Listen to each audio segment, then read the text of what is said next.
Hello, mathematicians. Today we're going to be solving equations with variables on both sides. And in these examples, we're going to be getting one solution. So our problem here is x plus 2 is equal to negative 12 plus 8x. So I'm going to show you two methods how to solve this. The first method is when we move all of our variables to the left side and our constants to the right side. And the second method is when we move our variables to the right side and our constants to the left side.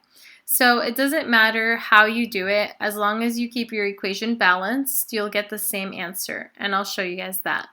So I'm just going to rewrite the problem.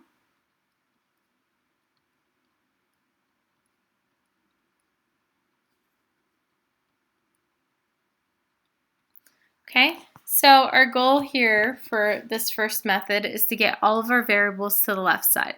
So I have x plus 2, so x is already on the left side, is equal to negative 12 plus 8x. So the first thing I'm going to do is I'm going to get rid of this positive 8x on the right side.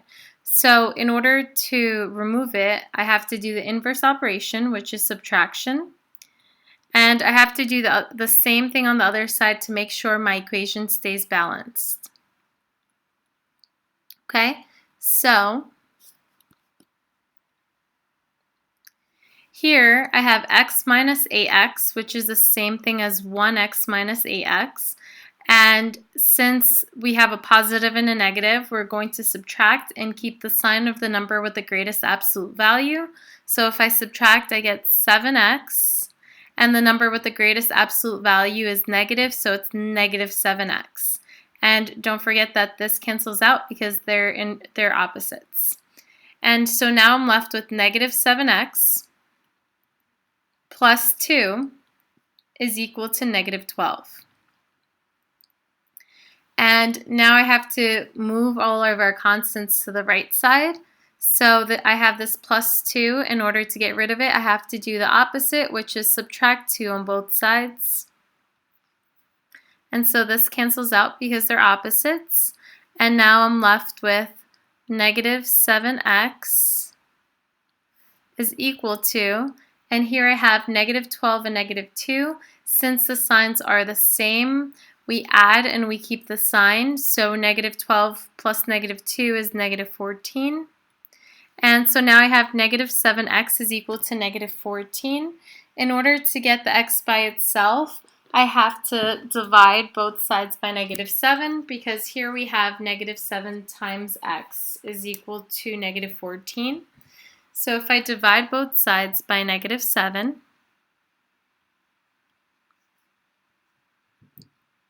I end up with x is equal to negative 14 divided by negative 7.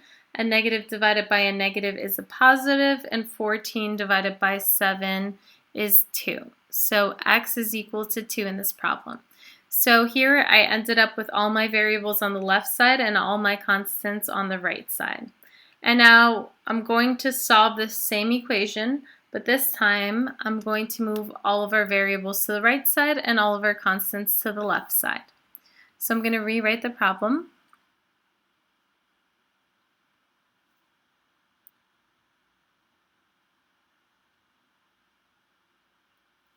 Okay, and since I want to move all of our variables to the right side this time, I'm going to subtract by x on both sides. And be mindful that x is just 1x, so if it makes it easier to write the coefficient, you're welcome to do so. And now we're going to cross these out because they're opposites, so they cancel each other out. And now on the left side, I'm left with positive 2 is equal to negative 12. And then I have 8x minus 1x, which is positive 7x, because 8 minus 1 is 7. And so now I have to get all of my constants on the left side, so I have to add 12 on both sides. And now I end up with 14 is equal to 7x, because these cancel out. And so in order to get x by itself, I have 14 is equal to 7 times x. So So I would have to divide both sides by 7. So 2 is equal to x because 14 divided by 7 is 2 and 7x divided by 7 is 1x or just x. So on the first, in the first method I ended up with x is equal to 2, and the second method I ended up with 2 is equal to x, which is exactly the same thing. So here I have another example. I'm going to start off by rewriting this problem. So we're going to do the same thing. We're going to show how to solve using both methods.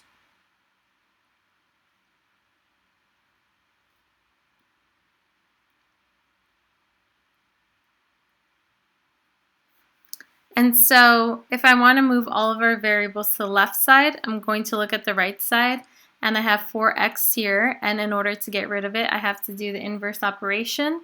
So this is positive, so I'm going to subtract by 4x, and I have to do the same thing on the opposite side. I'm going to find my x's and make sure I line them up. I would not be able to subtract 4x from this negative 6 because they're not like terms. And so here I'm just going to cross these out because they're opposites. And now I have 6x minus 4x, which is 2x.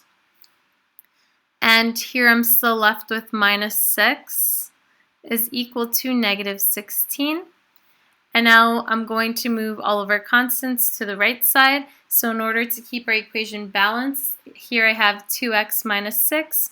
So in order to get rid of it, I have to add 6 on both sides, and that keeps it balanced because whatever you do to one side, you have to do to the other side.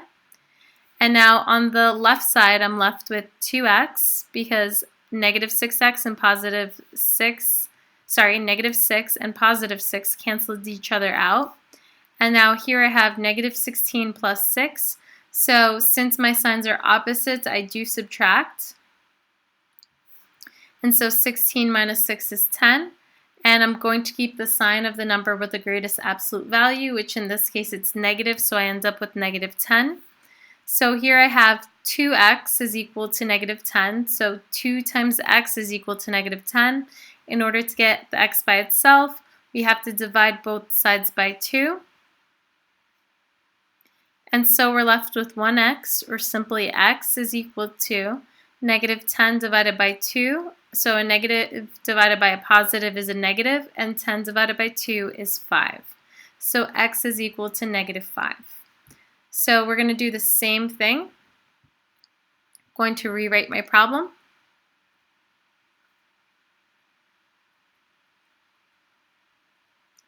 And this time we want all of our variables on the right side and all of our constants on the left side. So I'm going to subtract by 6x on both sides first. Since this one is a positive 6x, this cancels out. On the left side of the equation, I'm now left with negative 6 is equal to, now I have 4x minus 6x. And since the signs are opposites, I have a positive and a negative, I do subtract. So 2x, and I keep the sign of the number with the greatest absolute value, which in this case it's negative, so negative 2x minus 16.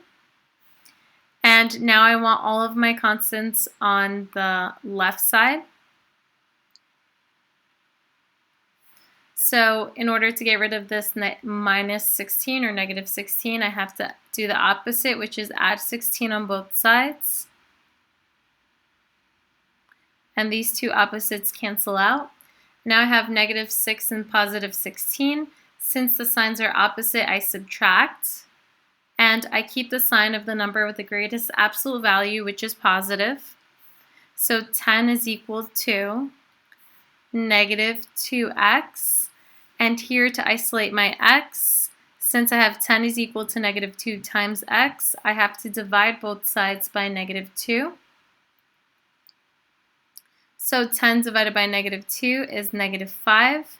Negative 2x divided by negative 2 is just x. So I end up with negative 5 is equal to x. So no matter if we use the first method or the second method, we end up with the same answer for x. Okay, so here we have another example. 5x minus 5 is equal to 11 plus x.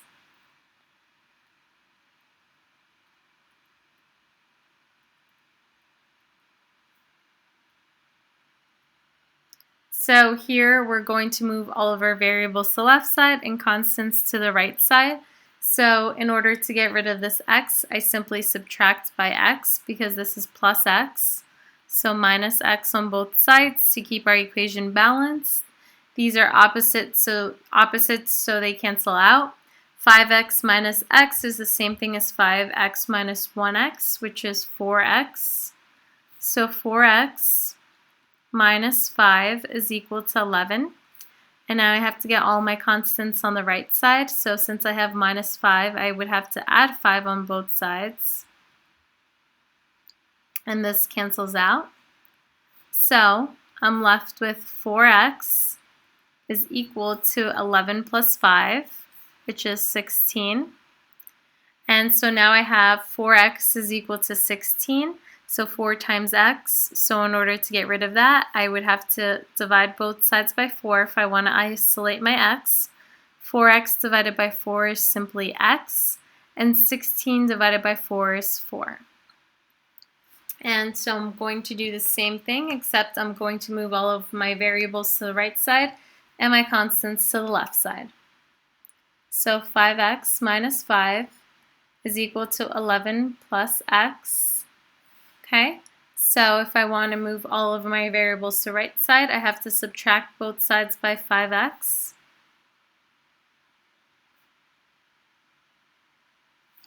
So this cancels out. I'm left with negative 5 is equal to 11. And then here I have x minus 5x. So remember that that's simply positive 1. So positive 1 minus 5x. So here we subtract, which is 4. And we keep the sign of the number with the greatest absolute value, which is negative. And now we have to move all of our constants to the left side. So I have negative 5 is equal to 11 minus 4x. So in order to keep it balanced, I have to subtract by 11 on both sides. So here I have negative 11 and negative 5. So since they're both negatives, we do add and we keep the negative sign. Is equal to, these cancel out. And here I'm left with negative 4x. So I have negative 16 is equal to negative 4 times x. And in order to isolate x, I do have to divide both sides by negative 4. So negative 16 divided by negative 4 is positive 4. And negative 4x divided by negative 4 is simply x, or 1x. It's the same thing. So in our first method, we ended up with x equals 4. And our second method, we ended up with 4 equals x. And that's the same answer. So that's how we know we did it correctly. And here we have our final example. So negative 7 plus 4x is equal to 5x minus 6. So first things first, let's move all of our variables to the left side. So I'm going to subtract by 5x here on the right side to move it to the left side. So minus 5x to make sure my equation stays balanced. So on the left side, I'm now left with negative 7. So now I have positive 4x and negative 5x. And since the signs are different, we subtract. When we subtract, we end up with 1, or simply x. And the number with the greatest absolute value is negative 5, so our x is negative. So negative 7 minus x is equal to negative 6. And now we're going to move all of our constants to the right side. So in order to get rid of this negative 7 on the left side, we have to add both sides by 7. So this cancels out. I'm left now with negative x on the left side is equal to, so negative 6 plus 7, since the signs are opposites, we subtract and we keep the number with the greatest, we keep the sign of the number with the greatest absolute value. So we end up with 1, and since 7 has the greatest absolute value, then it's simply positive 1. And now I have negative x is equal to 1. So x is not isolated yet because of the negative sign.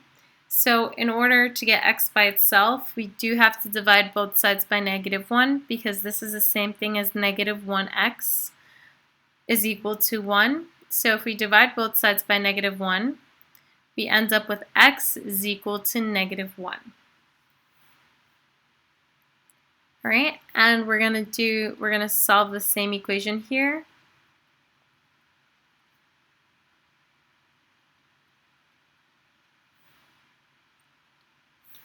All right, so this time we're going to move all of our variables to the right side. We're going to subtract both sides by 4x. So this cancels out. And on the left side, we're now left with negative 7 is equal to, and now we have 5x minus 4x, and that's simply 1x, or just x, minus 6. And so now we want to move all of our constants to the left side. So we're going to add 6 on both sides. And negative 7 plus 6, since the signs are opposites, we're going to subtract. We end up with 1. And we're going to keep the number with the sign of the number with the greatest absolute value, which is negative. So negative 1 is equal to, these cancel out, so it's equal to x. And we don't need to do anything on both sides because we have what x is equal to. So x in this problem is equal to negative 1, and we got the same answer using both methods, and that's it.